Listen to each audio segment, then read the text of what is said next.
wonderful world of Disney.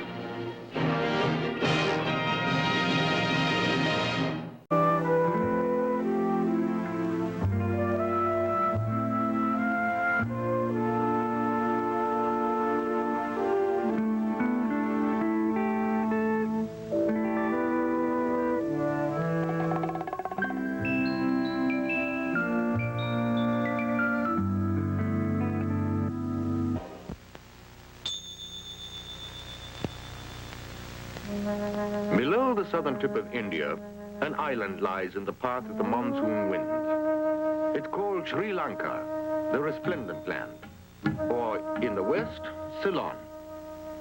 It's a modern, independent nation with thriving cities. It's also a land of tropical jungles, highland plantations, and rocky crags.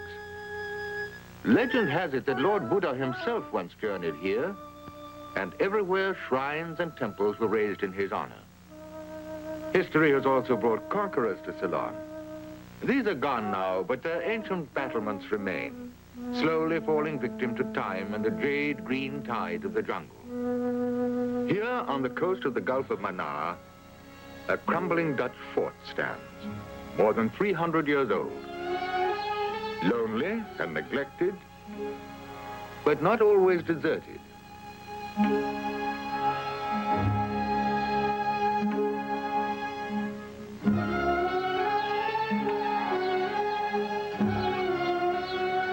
a mother leopard, the old fort offered a shady refuge from the tropic heat and a secure place to raise her family.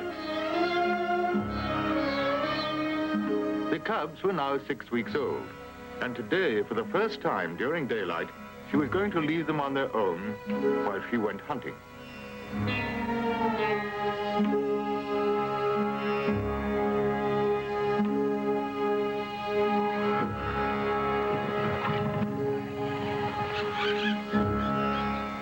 When a leopard prowls in the daytime, the jungle is fearful. The adjutant stork pretended to ignore her. The pied hornbill watched every step she took. And a macaque monkey hoped he was safely out of reach.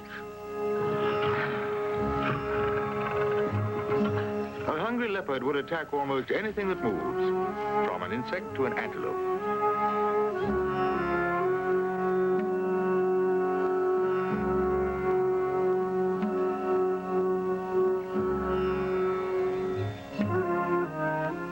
Back at the fort, Chandar, the black male, and his little sister Carla were beginning to enjoy their newfound sense of freedom.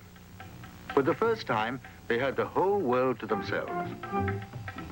Surprisingly, it contained other creatures besides small leopards. A slender loris, for example.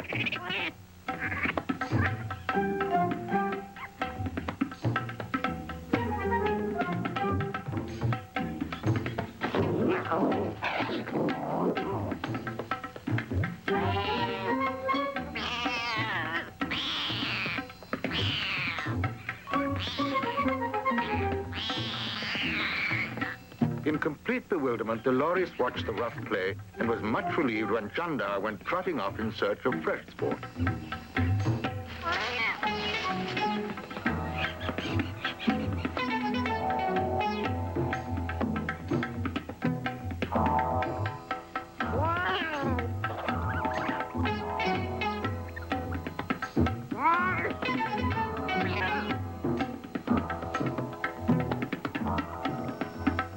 Chandar was still running long after the rabbit had ducked somewhere out of sight. He found himself approaching a wall he'd never seen before. And from its vantage point, he made an incredible discovery. The world was full of wonders, like fruit bats flying in search of their insect food. And over there, fishing boats sailing a great ocean. Since he had more than his share of a cat's curiosity, Chandar had to investigate.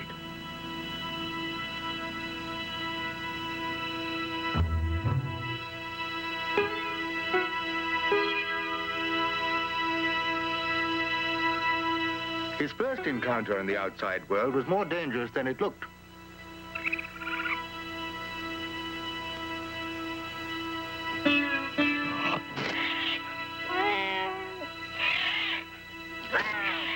But it didn't take long for Chandar to sense the menace in those spines and decide to let this prickly problem alone. Down on the beach, something with great claws challenged him to combat.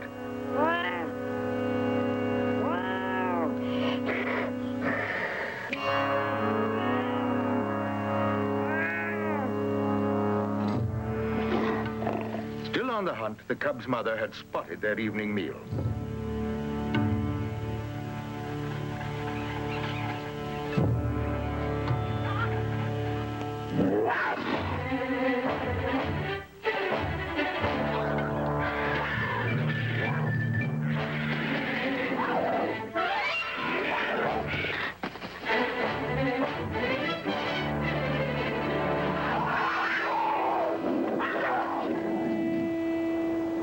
By now, Chandar was pursuing his adventures with a touch of caution.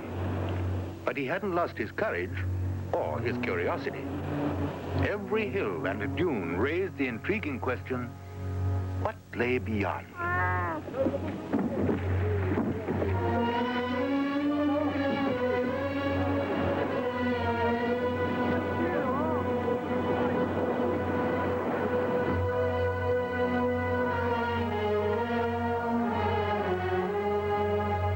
From the hunt, the mother leopard expected both cubs to come running, eager to see what she'd brought. Carla was preoccupied with a puzzling problem.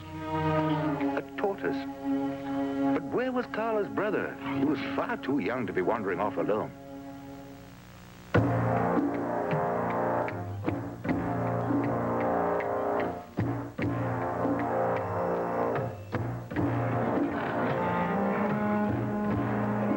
Of men sparked instant alarm.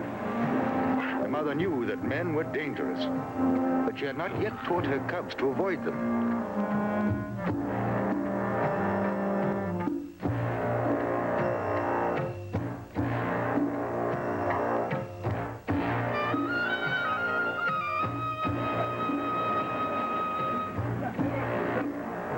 No doubt his curiosity would often get Chandar into trouble. Fortunately, this time, trouble was mother.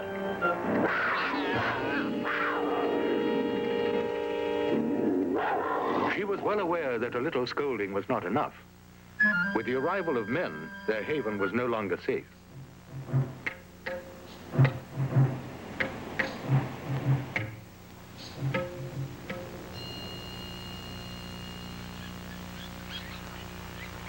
They would travel many miles before the mother could be sure her cubs were out of danger.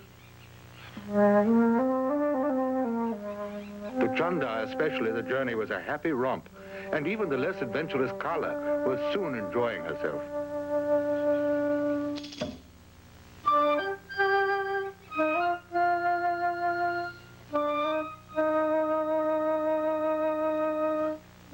At the end of 5 days' travel lay an old temple. Almost a part of the forest now. The mother leopard remembered this place from earlier wanderings.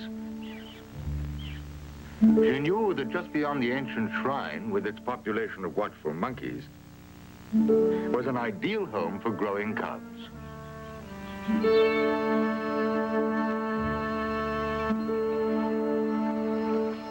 Here, too, was water in abundance.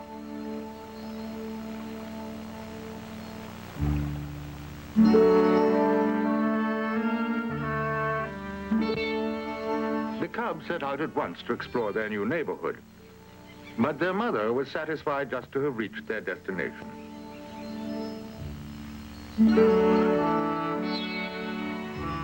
Now, finally, she could relax, confident that she had brought her young safely out of the reach of men.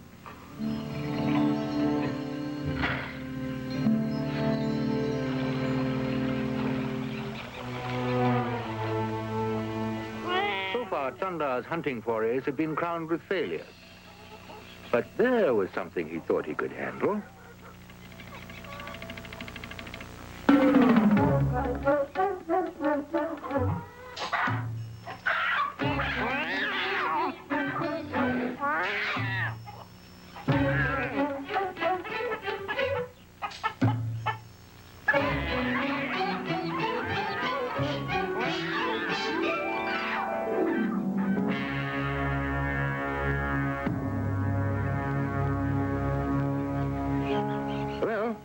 Chandar tried hard and got nowhere but dizzy. But he wasn't through yet.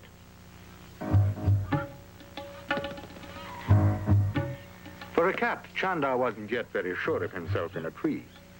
But sheer determination brought him so close to the bird he could almost taste the feathers. Unfortunately, he'd been seen by another predator, a 12-foot python, which began to weigh the possibilities of leopard cub for lunch.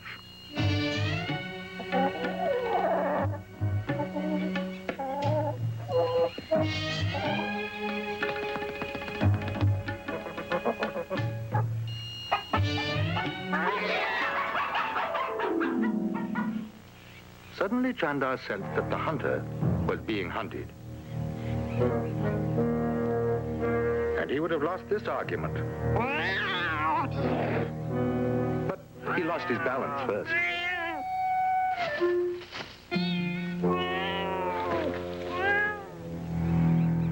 To Chandar, danger past was danger forgotten. He was still eager for new adventures. Of course, he hadn't planned on another narrow escape quite so soon.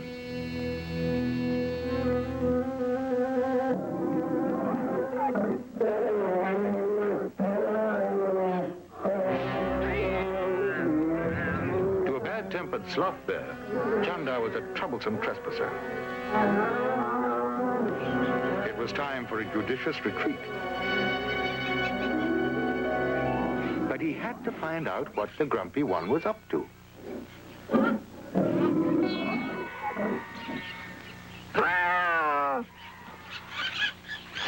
Apparently, the old log served the bear as a private pantry. Chandar could barely wait for a chance to sample whatever was inside it.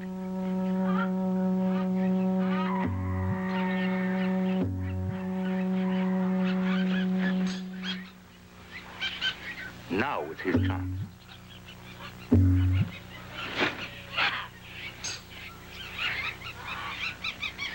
Grubs, ants, and assorted insects made fine bear food. But for a leopard cub, they proved just a bit too spicy. That was enough excitement for one day, even for Chandar. As the days passed, Carla caught the spirit of adventure and was determined to keep up with her brother as he expanded his explorations. They were living in a leopard cub's paradise, and they made the most of it.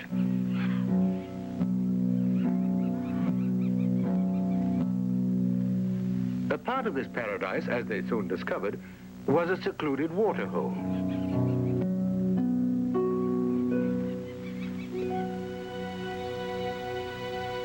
Chandar had developed quite a knack for falling out of trees, but he still had a cat's love for climbing them. And this one looked easy.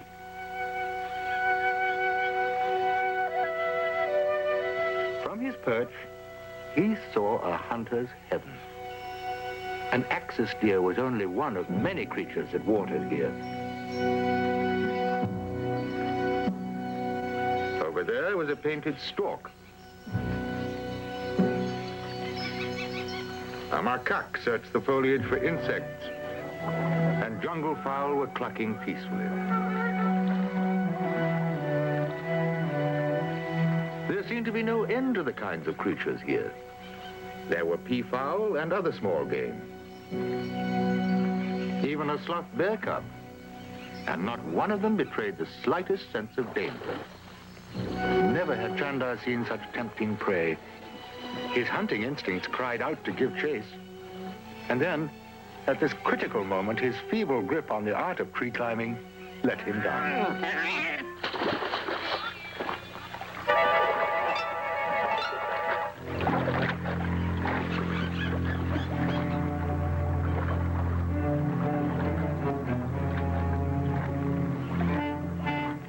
The Chandar first fell into the hands of the enemy, man.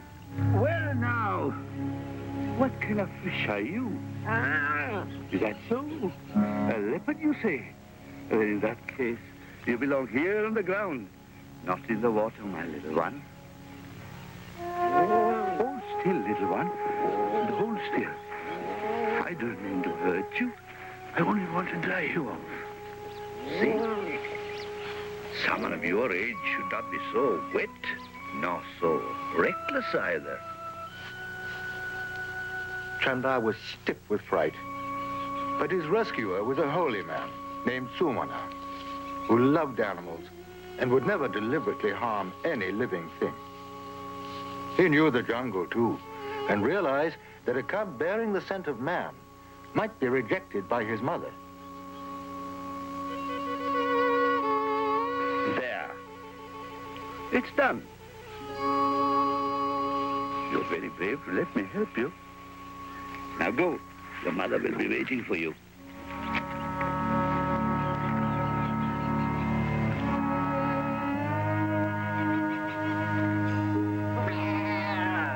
Kala, meanwhile, was learning that young wild boars make spiteful playmates. And this one even had spite left over for Chandar.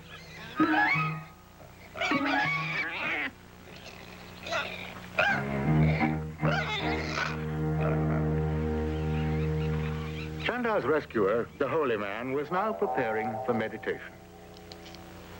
For all his wisdom, he couldn't know that he and the little black leopard would meet again, in very different circumstances.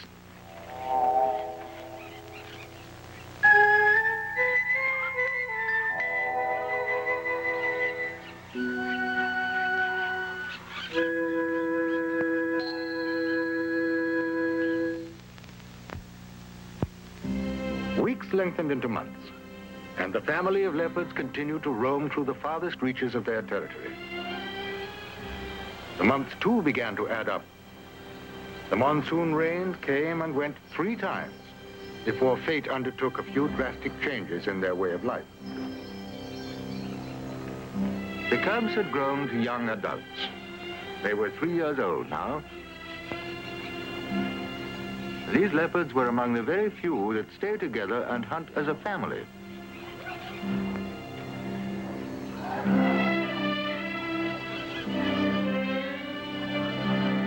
So far, the females had been the providers. Chandar had not yet learned to hunt for himself.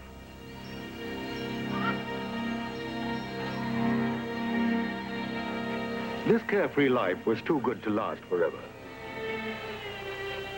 In the forest litter, fire sometimes starts spontaneously. It had happened here.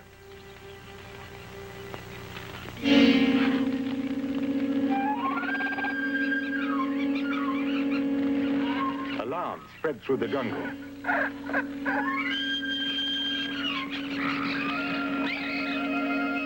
Whipped by the wind, the holocaust claimed this paradise that had seemed to be the leopard's own. Smoke and the cries of alarm gave the leopards warning.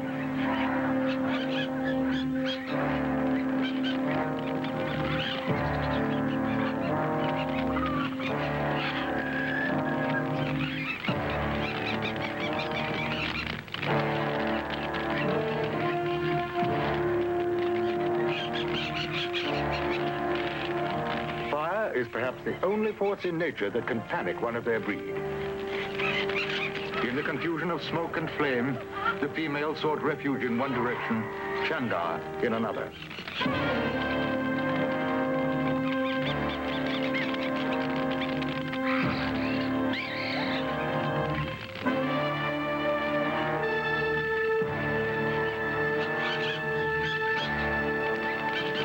Kala and her mother outdistanced the fire and reached safety. But Chandar was still trapped.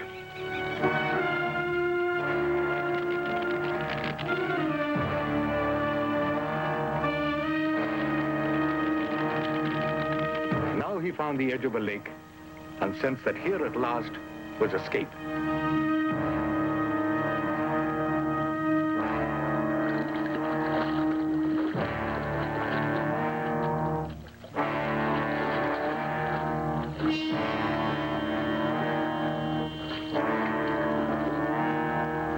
He was safe.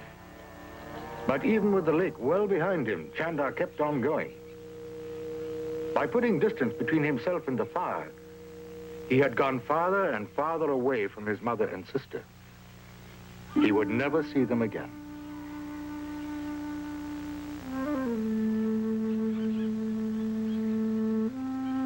Soon, for the first time, the young leopard faced a whole new way of life. Now he would have to do all his own hunting.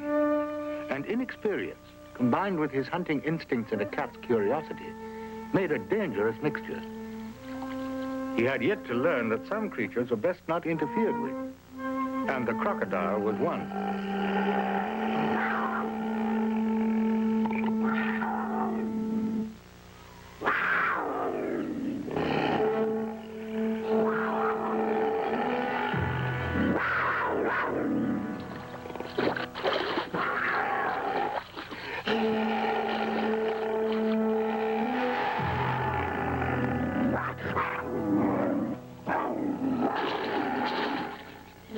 But the reptile, it seemed, was no more eager to force a showdown than Chandar.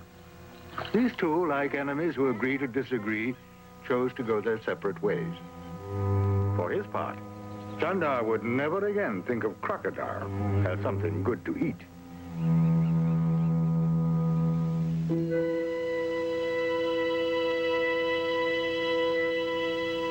Now Chandar began leading the traditional roving life of the bachelor leopard.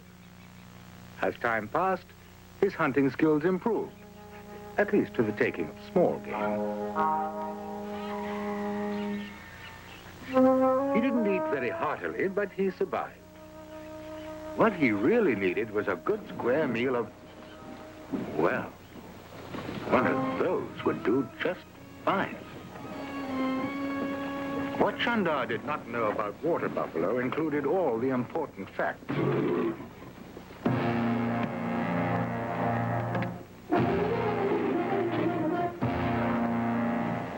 The buffalo weren't afraid of him.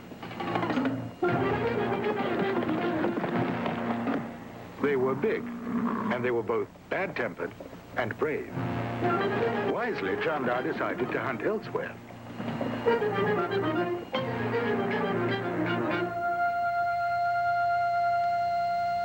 Chandar's wanderings soon took him into the highlands. This was a place of terraced hills and tea plantations. He carefully skirted the tea fields. They were crowded with humans, and his one brief lesson with Mother had taught him that men must be avoided. But the plantations weren't the only human enterprises in the hills. Dotted about were little farms, too. Chandar's instinct to avoid such places was overcome by his hunger. And this place not only appeared unguarded, it offered easy prey, too. To Chandar, the farm looked like a banquet put here for his enjoyment.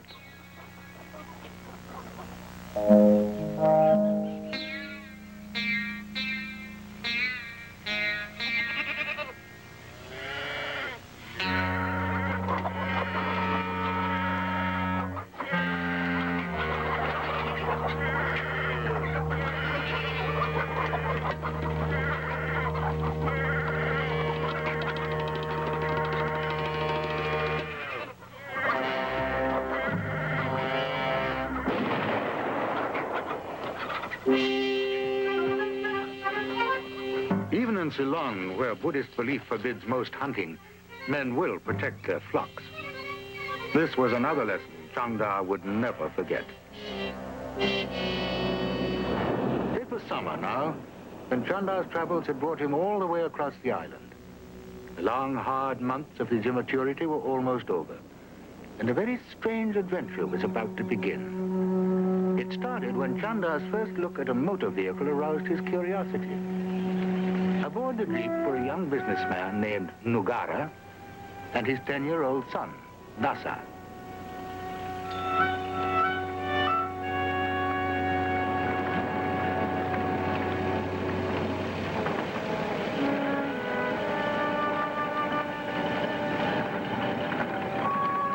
The man and the boy had come here to meet an aging and revered holy man and teacher. It was Sumana. And many years before, he had taken the boy's father on a summer-long pilgrimage that had covered the length and breadth of the island. Now, a generation later, it was the little boy's turn. He too would travel as a poor pilgrim, visiting the island's many shrines and holy places. The wisdom and philosophy of Buddha, which he would learn from the old man's teaching, would become an important part of his education.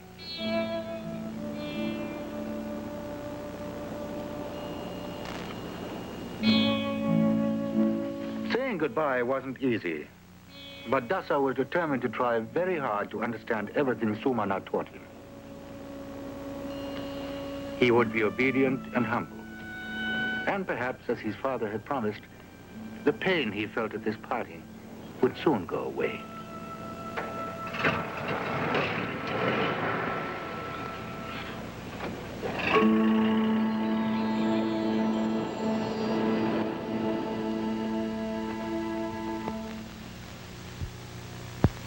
At an unhurried but steady pace, teacher and pupil moved inland along the jungle trails. Neither realized that they had company. Chandar, who had watched their meeting, was now following them, still curious.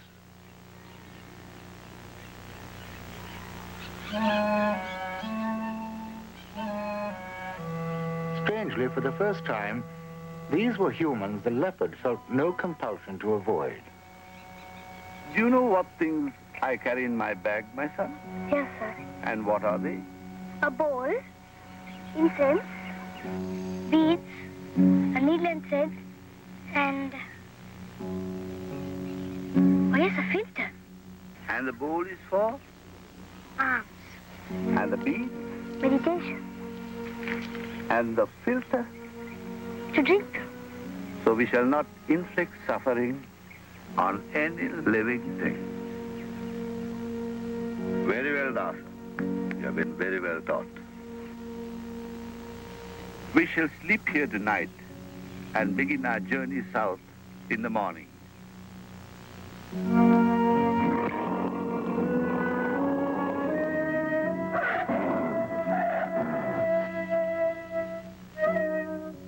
What is that? A leopard, my son. You are not frightened? I do not fear the unknown, so the known frightens me even less. Listen. It always sounds to me as though he's sawing wood like this.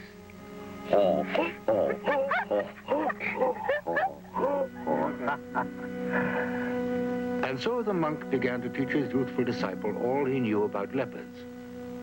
For understanding the ways of living creatures is the first step towards loving them. And loving kindness is the first of the 4 sublime states that the enlightened Buddhist must cultivate. And while these huntsmen went into the jungle to get a rabbit or something, a leopard had come there and taken the whole deer away.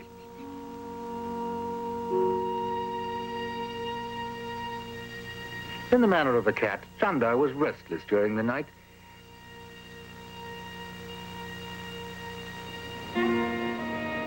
And so next morning it was discovered that he'd left behind a signature that was uniquely his own. Master, how close he was. This is strange, Dasa. Instead of 4 toes, this leopard has 5 on one foot. Is it a good sign? It is neither good nor bad. It is only a fact. I think it's a good fact then. This leopard will not harm us. He's our friend. How quickly the teacher becomes the taught. Obviously, I have much to learn. Come.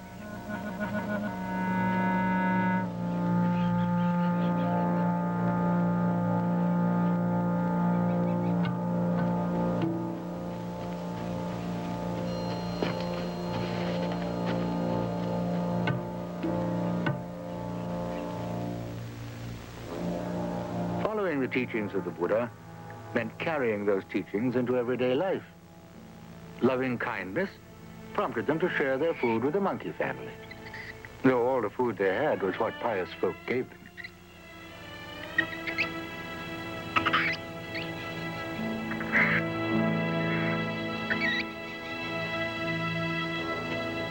Loving kindness, of course, was only one of the sublime states Dasa was to seek. The others he now knew were compassion, sympathetic joy, and equanimity. And these impressive but tranquil surroundings were an ideal place in which to learn more about them. Dasa found some of the ancient structures almost unbelievable. The Ruvanveli Dagoba, which stands 300 feet high, enshrines an actual relic of the Buddha himself and seems to be supported by an army of elephants. It is only one of many marvels in the long deserted city of Anuradhapura, which once covered 25 square miles and was Ceylon's capital for 1,000 years. Wherever Dasa and his teacher traveled, Chandar was never far away. A naturalist might say that he was exercising a healthy cat's curiosity. Another philosopher might argue that there is, in fact, a bond that unites all living creatures. And so, though Chandar was not exactly a pilgrim, he nevertheless found himself visiting many of the ancient shrines.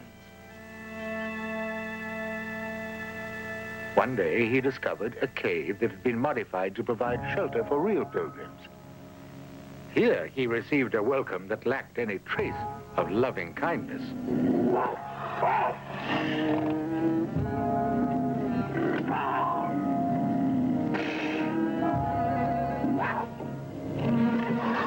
In a contest between a leopard and a cobra, death is almost certain for the loser.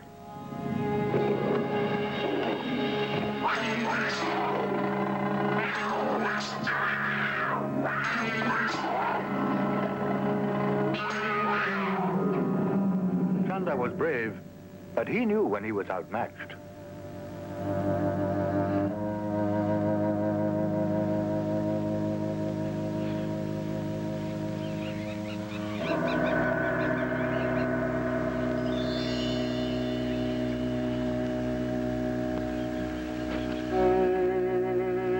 Sumana and Dasa, meantime, were just arriving at the nearby shrine. Master, look. The leopard with 5 toes, he's still with us. Yes, I see it is so. What does it mean? I do not know, Dasa. Perhaps he too is in search of wisdom. Perhaps we're all pilgrims on the road to Nibbana. Come now.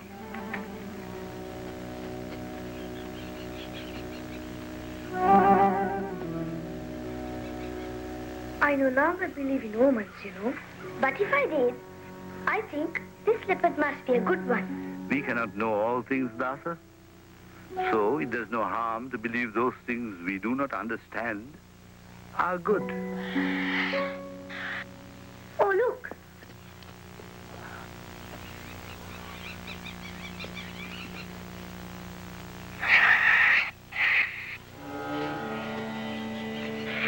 Baby mongoose, he's hurt. Let me see. Oh, I think his leg is injured. Fetch me a small stick. There, little one. We will help you. We will help you.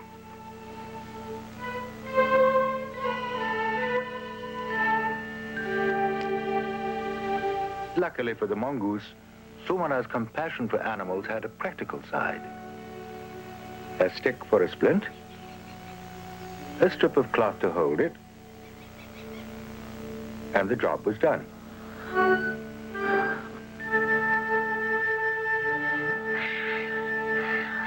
Obviously, though, the little animal couldn't be left here alone like this, so they decided that he would join the pilgrimage.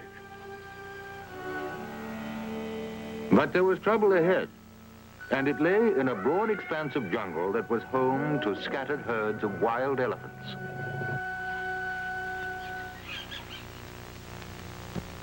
In the wild, elephant life proceeds at a stately pace. Huge and powerful as they are, these great beasts are highly intelligent and helpful to one another in many ways. But great strength combined with intelligence have made the elephant useful to man as beasts of burden and the prime movers of the heavy logs in the teak industry. The The first hint of trouble came as an unfamiliar sound. And to an elephant, the unfamiliar is almost always threatening. What was happening was an elephant roundup. The sound that disturbed the animals was the insistent advancing clatter made by an army of beaters scattered through several miles of jungle. An old and reliable technique, it spread a contagion of anxiety through the elephants.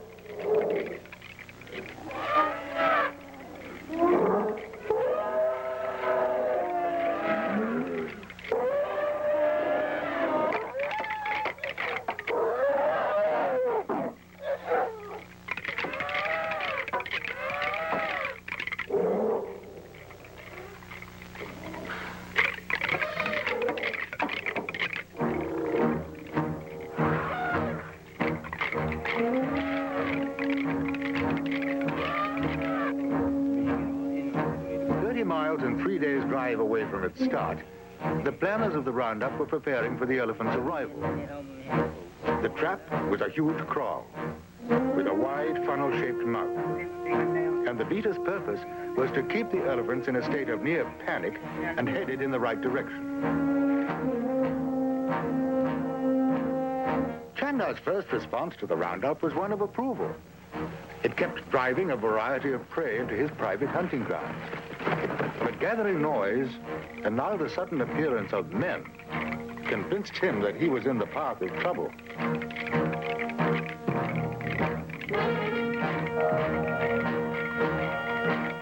With the beaters closing in, there was only one way to go, straight into the path of the drive.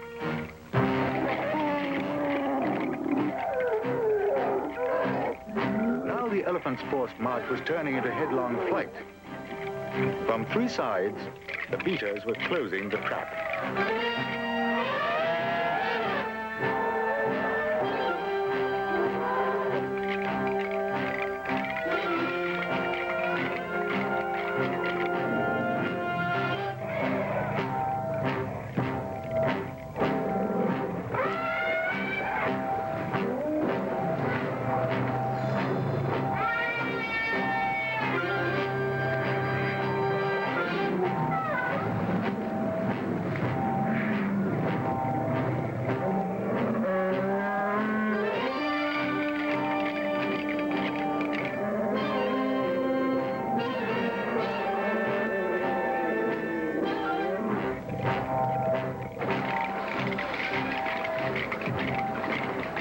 Once the river was behind them, the grueling 3-day drive would be almost over.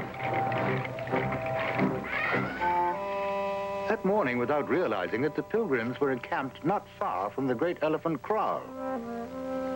By now, the mongoose had recovered from its injury.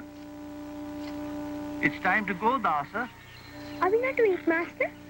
When we get to the village. He's hungry.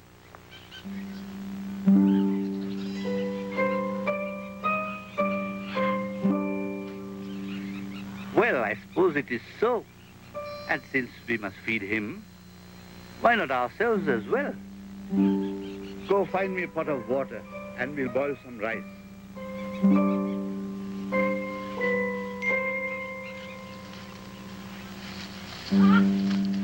Oh, Dasa, do not search too far.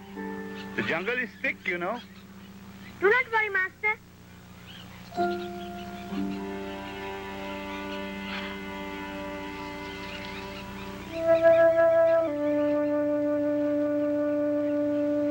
The sound of flowing water directed Dasa toward the riverbank.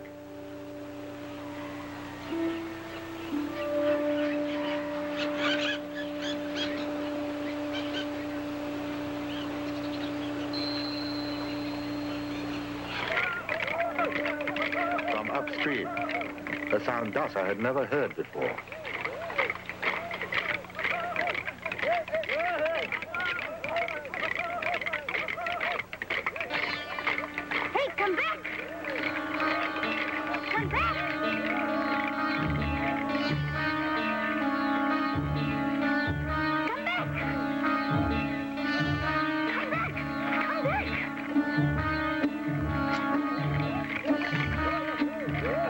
When When Sumana heard the oncoming sound of the beater's sticks, he knew exactly what it was. Caught in the drive, the boy could be in great peril. Dasa! Dasa!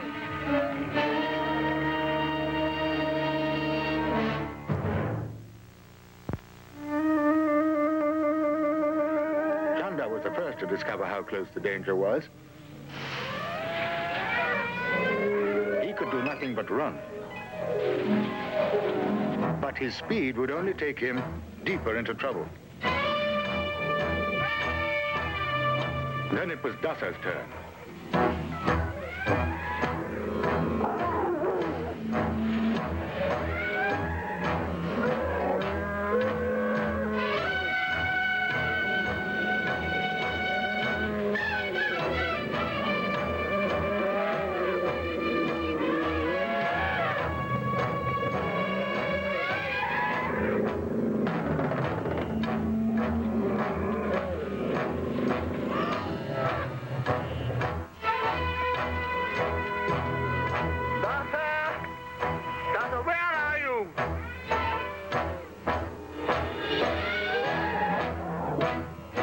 It wasn't until the herds were nearing the kraal entrance that the hunters realized their drive had trapped a leopard.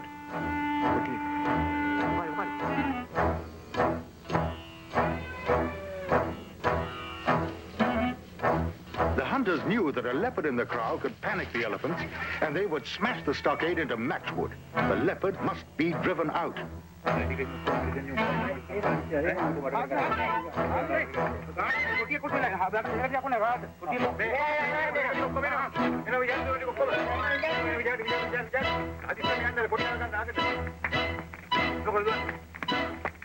now, Dasa was well inside the funnel and nearing the end of his strength. Inside the main kraal, Chandar saw what looked like a way out.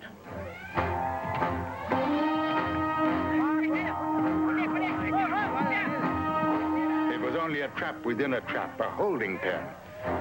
In trying to drive him out, the men only panicked the leopard more.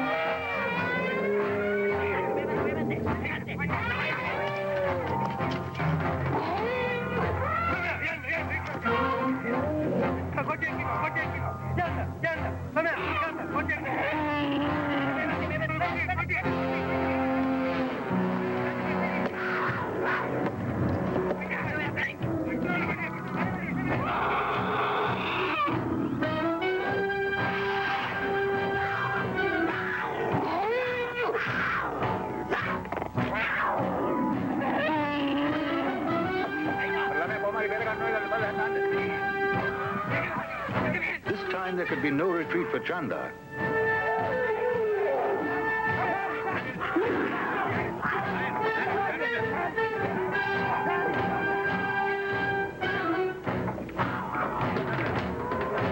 There was no doubt about it.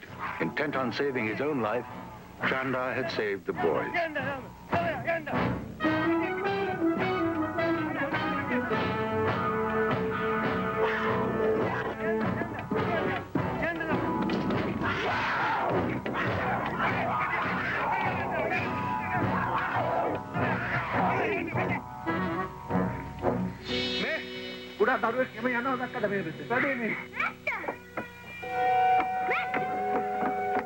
Oh, Dasa.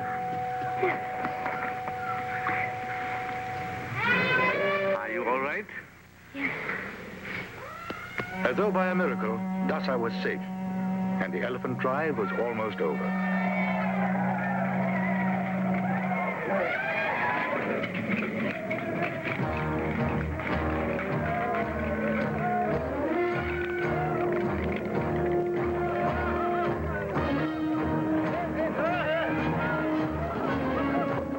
Final chore was to keep the powerful animals from tearing down the heavy fencing that enclosed them.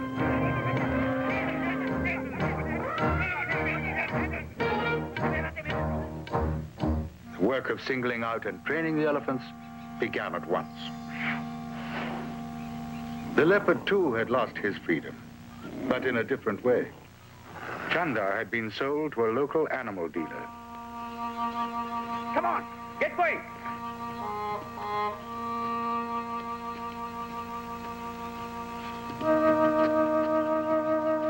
Will he be happy? He's a wild thing, Dasa. No wild thing likes to be caged. We could let him go if we bought him. We haven't that much money, my son. My father, he's very rich. Dasa, have you not learned what I've taught you about humility? Yes, sir, I have learned. I'm sorry about your leopard, Dasa, but we could only fervently hope that he will find his freedom again. You're a live one. Good. You're going to bring me a fine price.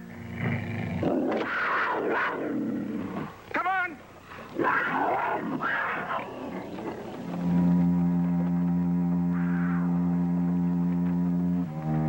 And so the boy and the leopard had come to a party. And Dasa was left with the sense of a debt that he might never be able to repay. But their paths were destined to cross again.